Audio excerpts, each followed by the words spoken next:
Welcome to the Unseminary Podcast. Are you looking for practical ministry help to drive your ministry further, faster? Have a sinking feeling that your ministry training didn't prepare you for the real world? Hey, you're not alone. Join thousands of others in pursuit of stuff that we wish they had taught in seminary. Buckle up, and let's get started with this week's Unseminary Podcast. All right, well, welcome to the Unseminary Podcast. My name's Rich Birch, the host around these parts. Super excited today because we have an actual seminary leader today in Dr. Ron Walborn, the dean at ATS, Alliance Theological Seminary in Nyack, New York. Great school. Super excited to engage in this conversation with you today. Ron, welcome to the show. Thank you. And it's appropriate because I'm like the most unseminary dean that's ever existed. Nice. Well, we're kindred spirits then. There you go. That's a great, that's a great thing. Well, why don't you start by giving us a sense of, tell us a little bit about, ATS and your role and, how does that work? Tell us about your school. Alliance Theological Seminary has a great history, and it started by missionaries. There were some missionaries who were anthropologists. They came back in 1960 and they said, we need a place to train people that are going to go cross-cultural, that are going to go overseas, get them certainly more theology, but theology in a way that they can contextualize it to the culture they're going to. And so our seminary was started as a missionary training school. It was initially known as Jaffrey School of Mission, named after a great missionary, Robert Jaffrey, and then became Alliance School of Theology and Mission. They added a little more theology and eventually morphed into a seminary. But we've kept that DNA of integration. When you come to ATS, you do get some traditional theological education, but you're getting a lot of anthropology, a lot of psychology, a lot of integration so that, we want to put people out that know how to minister on Wall Street and Main Street as easily as Church Street. And so there's a heavy emphasis on that kind of integration. When I went here back in the 80s, I was training to be a missionary in Guinea, West Africa. Okay, wow. And in my last year, God called my wife and I to stay in the U.S., and I thought, oh, great, I wasted my seminary. I studied contextual theology and pluralism and all this. You can't apply that anywhere. Oh, well, come to find out, it prepared me perfectly for ministry in North America.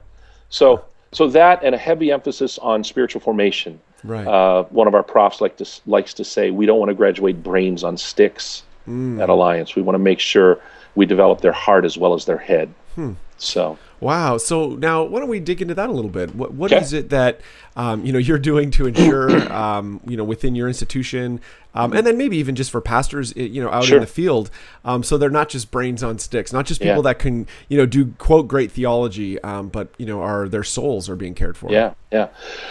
Well, in our curriculum, let's stay with our Master of Divinity curriculum, because that's the 3-year program. In every year, they have to do spiritual formation, intentional spiritual formation.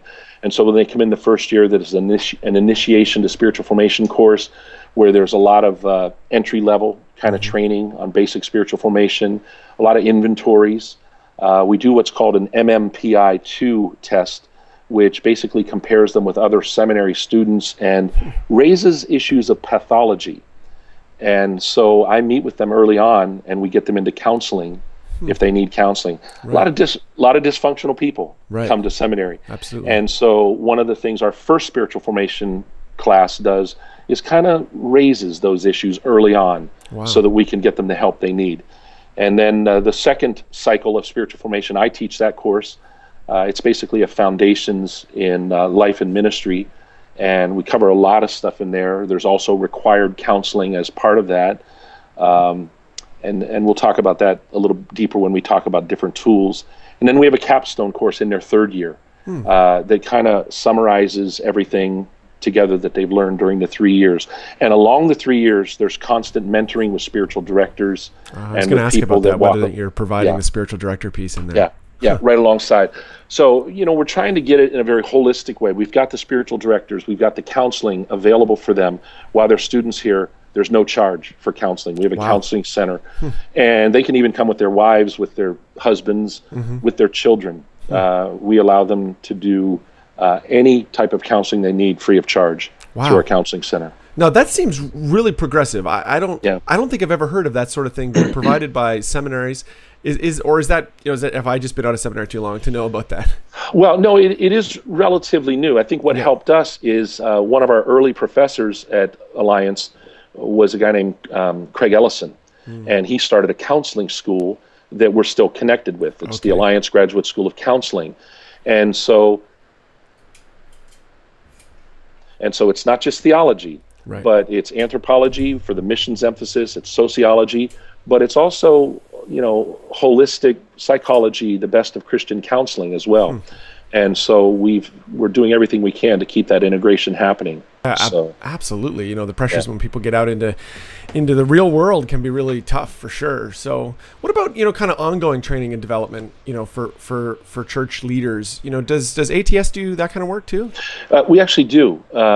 More and more what we're doing is opening up our Doctor of Ministry classes that if somebody wants to come in and audit, they can come in and sit through a course with, Sherwood Lingenfelter, who's out at Talbot Fuller, comes in and he's one of our doctoral profs.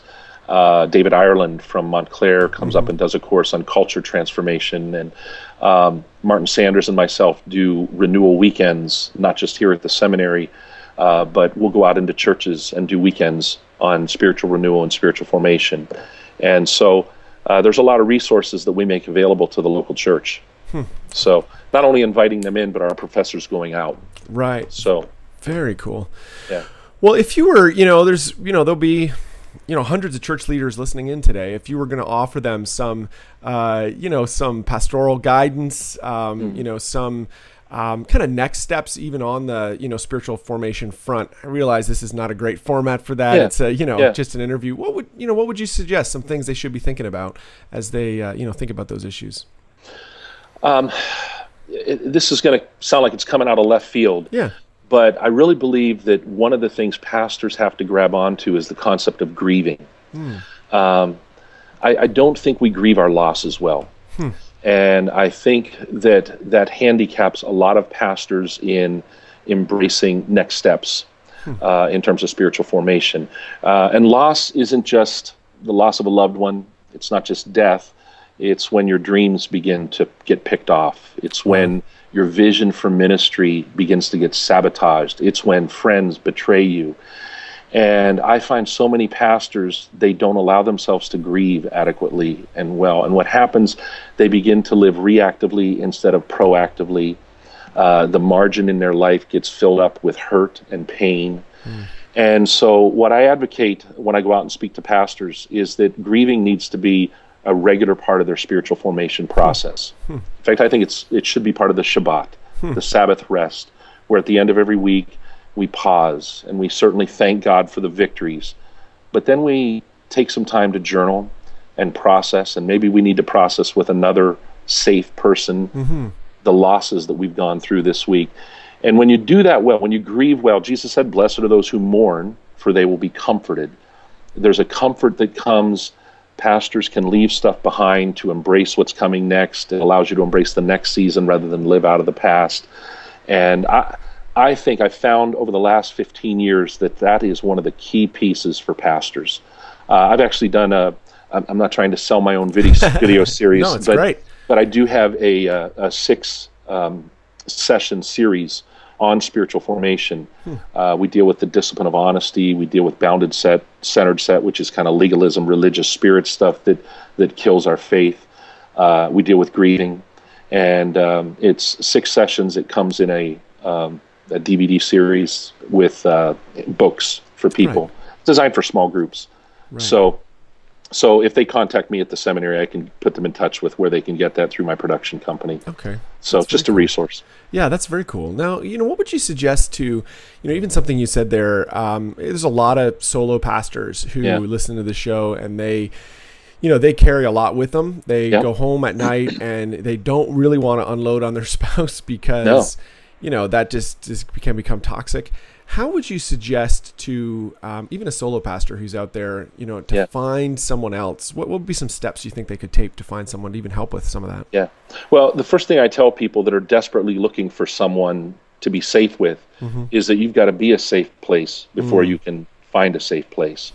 That's really kind of first steps is, am I the kind of person that somebody would feel safe disclosing their heart to? And I mean, think that's a goal for all of us. Henry Nouwen wrote a great book called Wounded Healers. And it's the recognition that vulnerability is a strength, not a weakness. Right. And when I do that, it's amazing to me how I begin to discover people that I can also be safe with. When I decide and determine I'm not going to judge, I'm not going to condemn, I'm not going to be critical, I'm not going to be competitive with other pastors, because I think other pastors need, sorry about that. No, that's great. I think other pastors need other pastors to be safe with.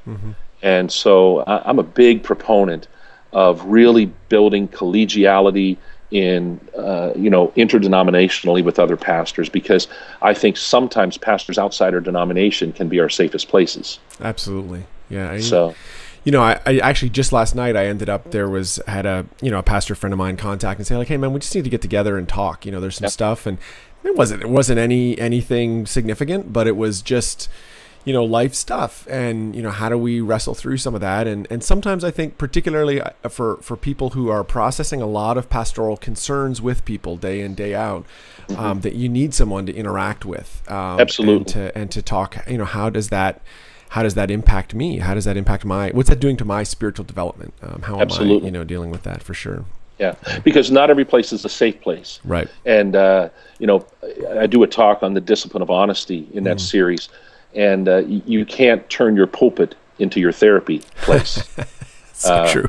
Because you don't cast your pearls before swine. Not that your people are pigs, but they're not a safe place. Yes. So you've got to find a safe place. Absolutely. Absolutely, for sure. Well, what else would you say, to folks that are, listening in today? Is there anything else you'd love to share with them? Sure. Come to ATS. We'd love to have you. Still time to register for this fall. Or Nyack if you don't have your undergrad degree yet. Right. But no, what I would say is, listen, God's doing amazing things in the churches in New York City and the metro New York area. So true. I mean, there's such amazing stories of God on the move in the church. And I know there's a lot of people that are kind of down on church, but I have a real high value on ecclesiology.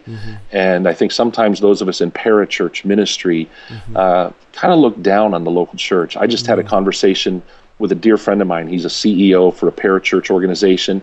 And he said, Ron, I don't get it. Why aren't my people growing after they get back from their mission trips, after they do this incredible stuff? I said, they're not growing because you have no ecclesiology. You don't go to church. You don't tie them to the church. And the church is God's vehicle for long-term spiritual growth and wholeness. And I know it's dysfunctional. I know it's broken. But God loves his bride. Right. And so I'm excited about what God's doing in the church in the metro New York area. So that's so true. Don't give up. Yeah, absolutely. It's so true. I appreciate Nyack and ATS. For as someone who's ministering in the kind of metro New York area, it's one of those schools that you bump into people all the time. You bump into great people who have been through your school or benefiting from your schools, and I'm just so thankful that you're part of the matrix of what God's doing in our part of the world, for sure. This is the Unseminary Podcast. Stuff you wish they taught in seminary. Well, we're going to jump into the lightning round. This is that part of the show where we ask similar questions to everybody who's been on the show. Today we got Ron Walborn. Super excited to have him from Alliance Theological Seminary in Nyack, New York. So, they actually have multiple campuses, right? Where are all your campuses? Where are they? Well, the seminary has a campus in Rockland County in Nyack, but also in New York City and also down in Puerto Rico. Which, if you speak Spanish, you might want to go to Puerto Rico for your seminary education down there. And then the college has a campus in Rockland County here in Nyack, but also down in New York City. Brand new facility in New York, right off Battery Park. Yeah, beautiful. 168,000 square feet down there. Yeah, go very visit. Cool. Yeah. Nice. All right. What's an online resource you're using these days that's helping you out? Oh, man. To be honest, I'm doing a lot of assessment, and I'm doing a lot of boring seminary stuff. So I'm on the Association of Theological Schools website way too much. Okay. But to feed my soul, I'll tell you, and it's a podcast. I don't know if that counts. Yeah, absolutely. I'm good friends with a guy named Bill Johnson from out in Northern California. We used to fish together when I was out in Redding pastoring, and as often as I can listen to Bill. I mean, Bill and I don't always agree 100% on one another, but he feeds my soul, Right. and he feeds my spirit. And so when I walk and when I exercise, I try to get what I can through my podcast, through listening to Bethel. Very cool. Yeah. Very cool. All right. Now, what's a book you've read? Now, this is a dangerous question asking a dean, because I'm sure you've read more than a few books in the last 6 months that have had an impact on your thinking or your ministry. All right. Let me just give you two that I've read. Yep. There are 2 novels written by Bill Crockett. He just retired, professor of New Testament here. Okay. But they're historical fiction novels on the Roman Empire. Interesting. And when you read those 2 novels, one is called A Celt in Rome, and the other one is called Worlds Apart. And when you read those 2 novels, you will come away with an incredible understanding of the first century and the culture surrounding the biblical narrative. And not only that, they're just great books. Bestsellers in Germany, by the way. And the other book, this is more of a theological resource. I just picked up again an old book by Howard Snyder called Kingdom, Church, and World. Okay. And it's not long. It's just short. But I think it would be a really valuable book for pastors to pick up. It's only about 100 pages. But Snyder does a masterful job from an Anabaptist tradition of talking about the role of the kingdom, the primary message of Jesus, the role of the church in preaching the kingdom and bringing the kingdom, and then the role of the church and the kingdom in the world. Excellent little book. Very cool. What's another ministry you're kind of looking to these days and saying, like, I'm kind of motivated by what they do or inspired by what they do? Who's out there doing some stuff we should be looking at? I'm really excited about Trinity Grace down in New York City. John Tyson's a good friend, and I really like the concept of a neighborhood church. They've planted now, I think they're planting their 10th Trinity Grace Church down in New York City. And his goal has never been to be the mega church. His goal has been to transform communities, transform neighborhoods. And I really like that it's working down in New York City. Certainly there's other ministries that I'm enjoying as well and benefiting from. But as a seminary dean, I think it's really important for me to keep my finger on the pulse of what's working in the church and what's not working in the church. Right. I don't ever want to get disconnected from the church. Absolutely. So. Cool. All right. If you could get 15 minutes with any leader alive today, who would you want to get that 15 minutes with and why? I would love to sit down with Barack Obama. Oh, okay. Yeah. I mean no disrespect by calling him by his first name. Yeah. And I know a lot of people have issues behind stuff that he does and what he's done.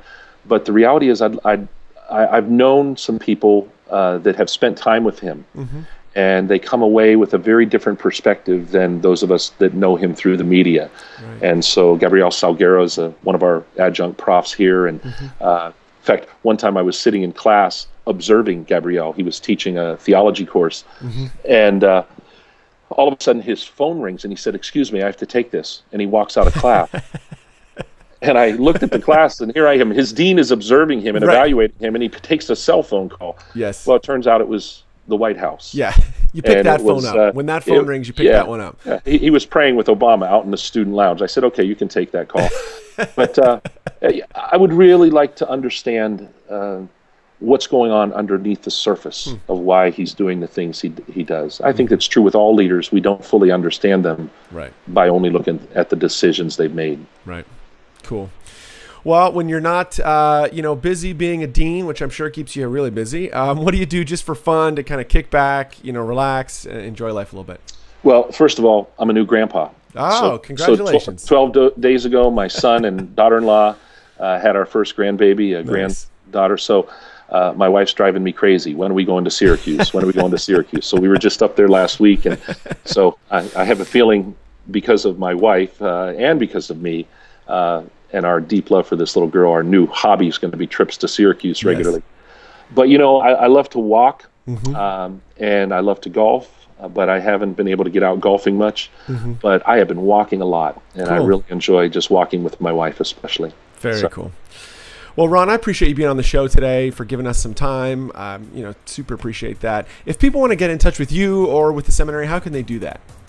Probably my email is the best way, ronald.walborn, ronald.walborn at Nyack, NYACK.edu. And I'd love to hear from them, and if there's anything we can do, we'd love to help them. Great. So. Thanks so much. Have a great day, Doc. All right. Thank you.